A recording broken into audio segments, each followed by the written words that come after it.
তো সবাইকে শুভ সপ্তমী। আজকে সপ্তমীর সন্ধ্যেতে আমরা একটু রেডি হয়ে আর কি ঘুরতে বেরিয়েছি। এই হচ্ছে আমার ড্রেস আপ। আমি একটা এই মধুবনী সিল্ক পরেছি, আর এই যে ছেলে আর ছেলের বাবা তারা ম্যাচিং করেই আর কি সাদা আর ব্ল্যাক পরেছে।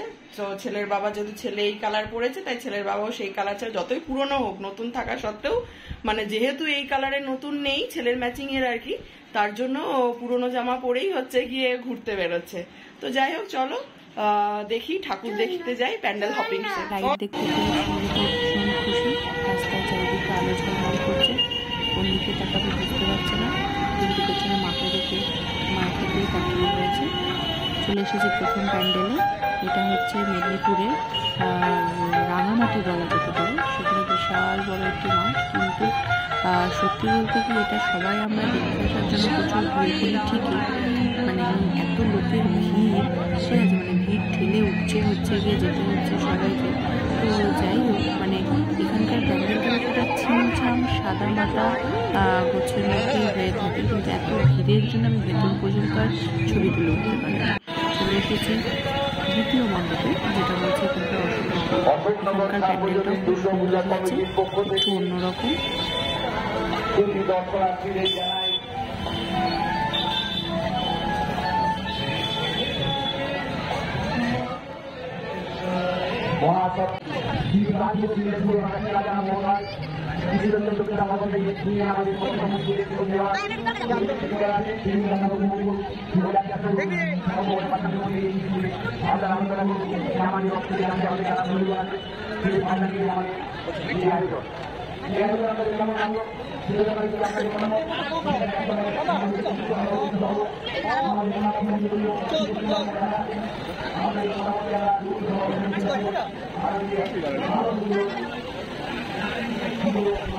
আবার চলে এসেছে নেক্সট প্যান্ডেলে। এটা বার্ড স্টল। এই প্যান্ডেলটা সত্যি একটু ইউনিকনেস রয়েছে এই প্যান্ডেলটার মধ্যে, মানে এখানে বলা যেতে পারে ওই থিয়েটারের যে ব্যাপারগুলো সেগুলো এখানে আর কি তুলে ধরার চেষ্টা করা হয়েছে। বিভিন্ন পুরোনো যে সিডি প্লেয়ার, যে অডিও প্লেয়ার আমরা যেগুলো ইউজ করে থাকতাম বা ইউজ করা হতো আর কি সিনেমা জগতে, সেটাকে নিয়েই পুরোপুরি হচ্ছে গিয়ে ভিডিওটি তৈরি করা, মানে আর কি এখানকার প্যান্ডেলটা তৈরি করা হয়েছে। এটাও একটা থিমটা বেশ অন্যরকম ধরনের।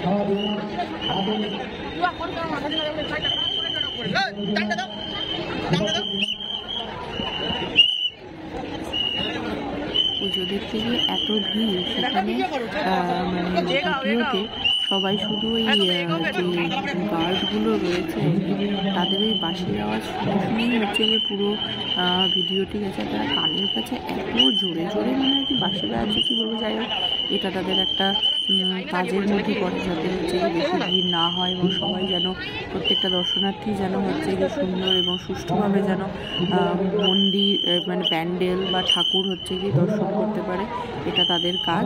তো তাদের কাজকে হচ্ছে গিয়ে ছোটো করার কিছু নেই।